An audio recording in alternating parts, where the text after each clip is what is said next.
I'm a happy person. I surround myself with happy people. I do what I want to do for a living. I got a lot of loved ones.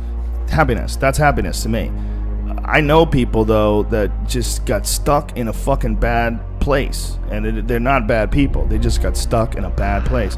And I know that anti-anxiety medication and I know that antidepressants have a place in this world.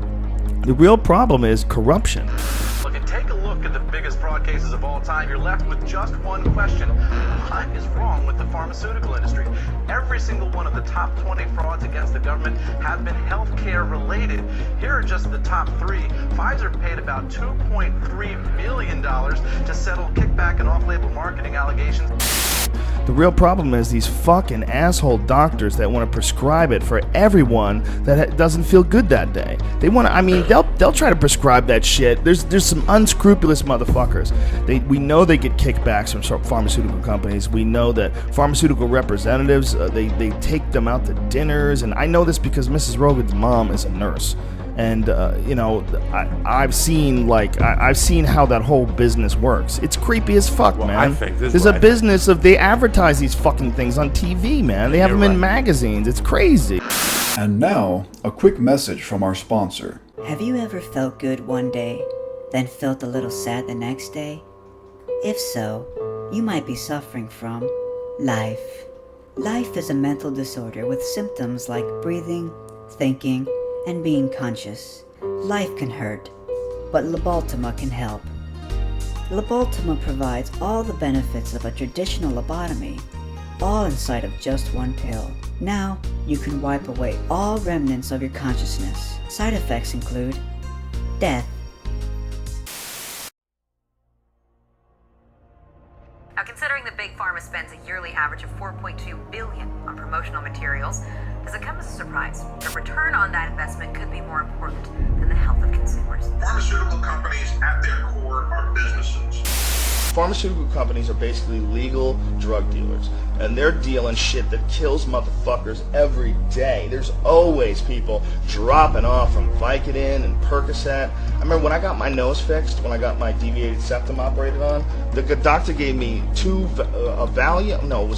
Vicodin and Percocet. He gave me a prescription for both. And I looked at him and I'm like, man, this stuff is bad for you. Like, how bad is this gonna fucking hurt? It's gonna hurt way more than it hurts right now. Like, I'd rather just deal with like it being annoying than get hooked on some crazy fucking pharmaceutical pills that like addict you like 30% of the time. How many people get addicted to Vicodins? Like tons. Fuckloads. Dude, they give those things out like candy. Well, right after I decided not to accept the prescription, a study came out showing that the FDA, they're going to recommend like cutting way back on prescriptions, and they like recommend that doctors do not prescribe them because of liver damage and because of addiction.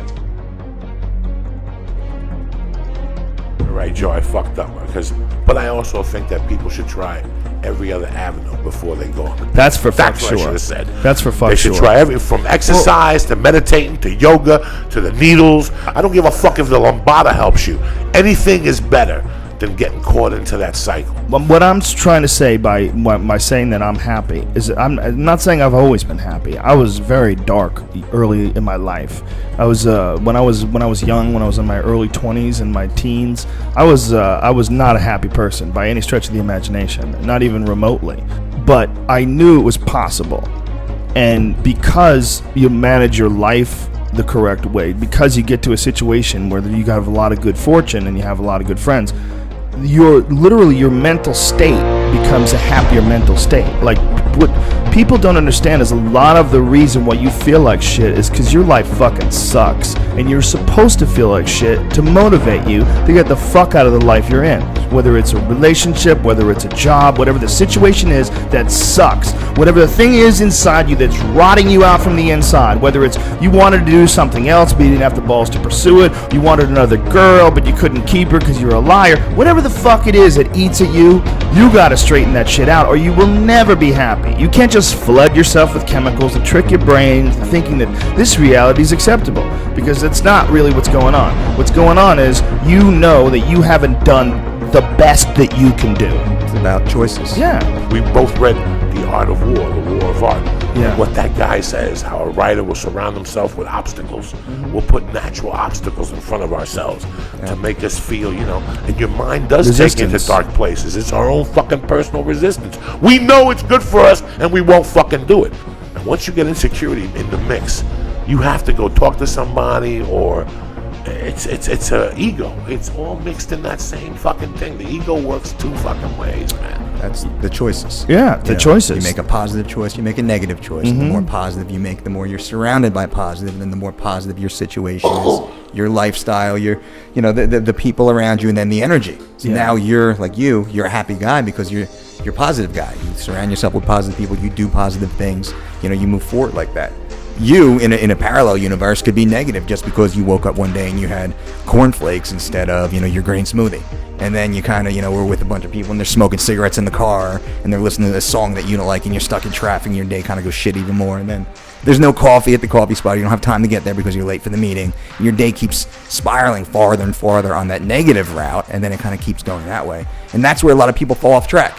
I deal with a lot of people that are unhappy because they're overweight. But why are they overweight? They're overweight because they're unhappy. So they emotionally eat, or they know that they're not making good decisions, so they don't feel like they deserve good things. So they kind of inflict negative situations on themselves, eat bad things, smoke cigarettes, hang out with bad people, and then they're kind of caught in that funk. But it's easy to get out of that funk with a decision. You know what? I'm gonna leave. I'm gonna walk out. I'm gonna go there. I'm going to drink some water. I'm going to step out in the sunshine. I'm going to the gym today. I'm calling my mom just to say hello. I'm going to give my wife a kiss, or whatever the heck it is. You start making those little positive decisions, and boom, the next thing you know, you're happy. And every day you're more and more happy, and you're successful. Whether you're a writer or an entrepreneur or whatever the heck you are, you do dishes. You love what you do. You're more successful, and everything starts to grow and explode from there. The ego works two fucking ways, man. Unquestionably, the ego works two ways. It's a dance, and I think a big part of the dance is you got to put out an overwhelming abundance of positive energy. I think that's the way to avoid all the funk and all the bad feelings. You got to put out an overwhelming amount of positive energy. If you do that, you have like a surplus out there. And then even the negative shit that comes at you just slides right off you because you got so much good stuff coming your way.